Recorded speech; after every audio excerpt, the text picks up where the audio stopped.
चुनाव का बिगुल बज चुका है, नगाड़े बज रहे हैं और प्रत्याशी अपने क्षेत्र में उतर चुके हैं। हमारे साथ हैं केंद्रीय मंत्री प्रहलाद पटेल, जो पहली बार विधानसभा का चुनाव लड़ रहे हैं नरसिंहपुर विधानसभा क्षेत्र से। आइए उनसे ही पूछते हैं कि क्या चुनौतियां हैं, क्या उनके लिए कांग्रेस की चुनौती महत्वपूर्ण है या शिवराज या मोदी सरकार का विकास? लोकतंत्र में ये शब्द ही निरर्थक है। दीनदयाल जी कहते थे कि चुनाव विचारधारा के प्रचार के लिए सबसे श्रेष्ठ अवसर है, और मुझे लगता है कि जो विचारधारा की राजनीति करने वाले लोग हों उनको इस समय जागरण का काम करना चाहिए। हमारी विचारधारा, हमारी कार्य योजना, विकास का हमारा मॉडल जो हमने किया है उसका लोग मूल्यांकन करें, जनता भी करे, और थर्ड पार्टी असेसमेंट शायद इसी को कहते हैं, इम्पैक्ट असेसमेंट इसी को कहते हैं। किसी टैक्स पेयर को ये नहीं लगना चाहिए कि आपकी नीति से आप पैसा मुफ्त में फेंक रहे हैं। ये सदैव कांग्रेस ने किया है। सरकारी धन को अपना कैसे बनाए और अपने चहेतों को कैसे बनाए, ये कांग्रेस का चरित्र रहा है। और मोदी सरकार की नीतियों में हमने इम्पैक्ट असेसमेंट भी कराया है और थर्ड पार्टी असेसमेंट भी कराया है। WHO, यूनिसेफ, उन्होंने हमारी कार्य योजनाओं का मूल्यांकन किया और कहा इससे बेहतर योजनाएं नहीं हो सकती। ये हमारी सफलता है। तो एक आपने और चुनौती दी थी कमलनाथ जी को कि भाई छिंदवाड़ा छोड़ के वो नरसिंहपुर से लड़ जाए, तो क्या लगता है आपको वो आपके मुकाबले उतर पाएंगे?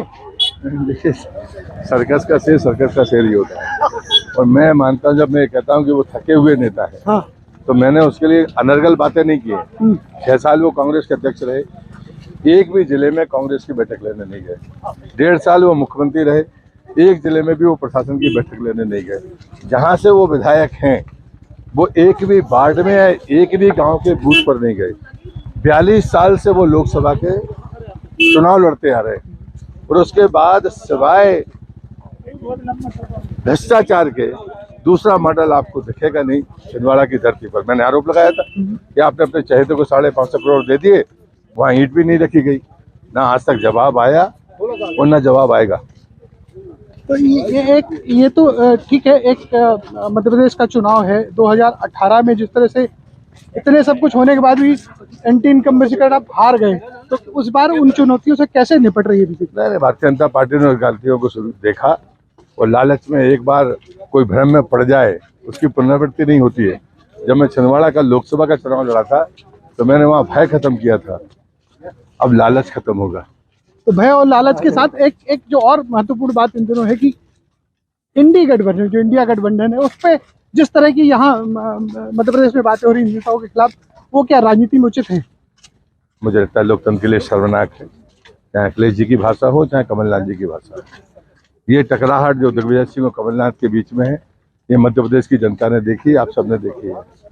वो कह रहे हैं कपड़े फाड़ो, तो दूसरी सूची में कपड़े भी फट गए, पुतले भी जल गए, दोनों के जल गए। ये बूढ़े लोग हैं, दोनों थके हुए नेतृत्व है। तो मुझे लगता है कि भ्रम में जीना ये लोकतंत्र के लिए ठीक नहीं है। आइए विकास के मॉडल पर बात करें, जनता वोट देगी। चूंकि आप हमेशा से लोकसभा का चुनाव लड़ते आए, अभी तक पहली बार विधानसभा का चुनाव लड़ रहे हैं, तो किस तरह से इसमें अंतर है और क्या चुनौतियां आपके सामने? आप कोई भी चुनाव लड़िए, आइडियोलॉजी के लिए चुनाव लड़िए, क्षेत्र जो भी हो, जो पार्टी फैसला करे, कोई फर्क नहीं पड़ता। आप अपने रवैये में कोई परिवर्तन मत करिए। आप अपनी आइडियोलॉजी के लिए लड़ रहे हैं तो कोई समस्या नहीं है, जागरण के लिए लड़ रहे हैं, लोकतंत्र में वोट जागरण के लिए होती है। ये त्यौहार है, ये दशहरा जैसे हम मनाएंगे, दीपावली जैसे हम मनाएंगे, 17 तारीख को लोकतंत्र का पर्व भी ऐसे ही मनाएंगे।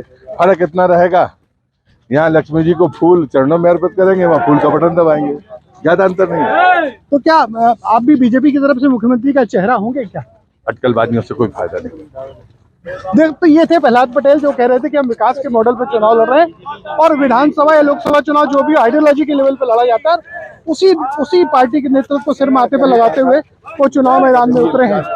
Ajay Tripathi, ABP news, Narsinghpur.